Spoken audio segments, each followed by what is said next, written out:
Neymar envió un ramo de flores para el rey Pelé y el padre de Neymar se hizo presente en ese estadio. Es interesante la cantidad de gente que obviamente está tratando de ser parte de esta historia. Se cierra un capítulo, pero ¿cómo lo vive la gente?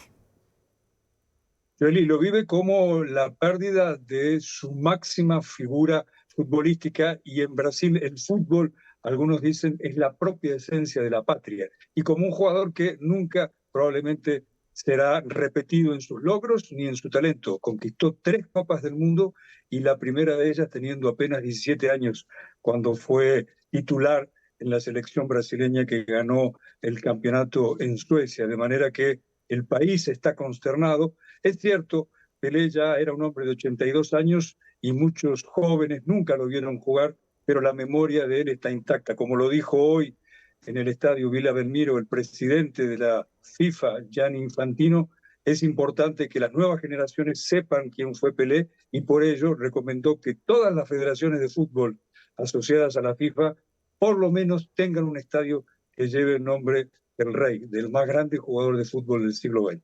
Y esta noticia se da también durante el cambio de gobierno. Luis Inácio Lula da Silva asumió ya por tercera vez el gobierno de Brasil. También, evidentemente, encabeza un movimiento a nivel regional en América Latina. Pero ¿cómo se vive al interior del país? Se vive como un cambio de gobierno, Joely, pero también como un cambio de régimen.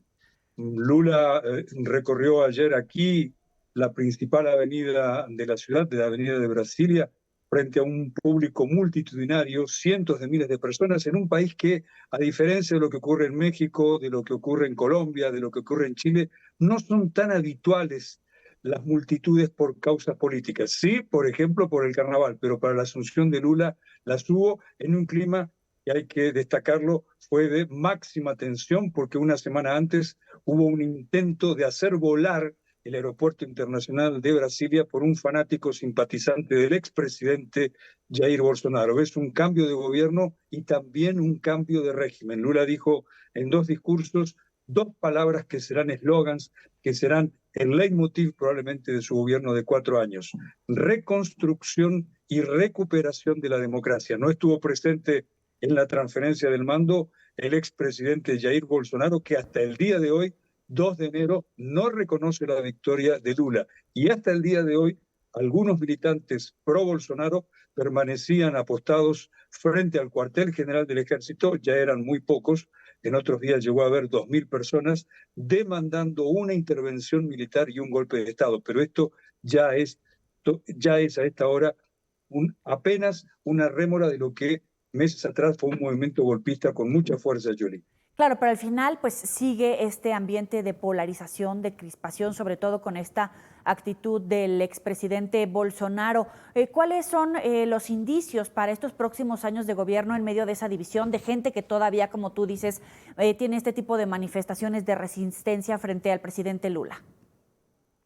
Los que simpatizan con Bolsonaro son muchos. Bolsonaro perdió el segundo turno, el balotaje, con 58 millones de votos frente a 60 millones de Lula. Pero esos 58 millones de brasileños no piden al unísono un golpe de Estado. Solo una parte de esos bolsonaristas, tal vez el 30% de ese total, el 20% de ese total, quieren que en Brasil vuelva a haber una dictadura como ocurrió en los años 60, de 1964 a 1985. La mayoría de los que votaron a Bolsonaro no simpatizan con Lula, pero tampoco pueden ser calificados como de extrema derecha. Lula le espera un tercer mandato. Hablábamos de los 3 campeonatos mundiales de Pelé, en este caso de 3 gobiernos en los cuales Lula fue electo, elecciones de 2002, 2006 y 2022. Este probablemente será el mandato más difícil para Lula, que ya es un hombre de 77 años y que prometió no intentará su reelección. Tendrá un Congreso muy adverso, donde hay una mayoría opositora entre partidos de centro derecha y de extrema derecha,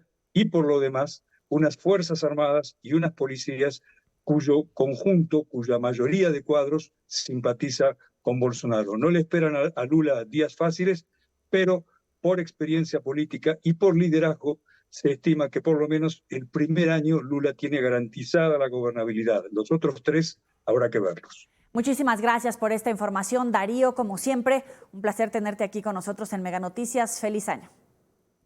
Feliz año para ti, un gusto. Hasta luego. Y ya lo decíamos, Lula da Silva, el presidente brasileño, asumió por tercera vez. Durante su primer día, a la primera que llegó, revocó algunas medidas del gobierno de Jair Bolsonaro, entre ellas la flexibilización de portación y controles de armas de fuego y municiones. Además, se reunió con el rey de España. Luis Ignacio Lula da Silva inició este domingo su tercer mandato como presidente de Brasil. En una ceremonia